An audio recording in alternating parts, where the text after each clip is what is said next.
అక్షయ తృతీయ రోజున బంగారం కొనాలా అంటే కొంటే మంచిదే, కానీ మన దగ్గర డబ్బులు లేనప్పుడు ఏం చేస్తాం, కొన్ని సందర్భాలలో కొనలేం.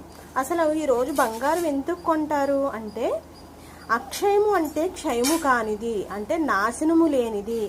ఈ రోజున బంగారం కొంటే ఎప్పుడు దినాభివృద్ధి చెంది మనం ప్రతి సంవత్సరం బంగారం కొంటాం అనేది ఒక నమ్మకంగా అనేది ఉంది. కాకపోతే మన దగ్గర లేనప్పుడు కొనలేము కదండి. ఈ రోజున బంగారం కొనాలనే కాదు, అసలు ఆడవాళ్ళు ఏదో సందర్భంలో కొద్దో గొప్ప బంగారం కూడబెట్టుకుంటారని ఏదో పెద్దలు అలా చెప్తూ వచ్చారు.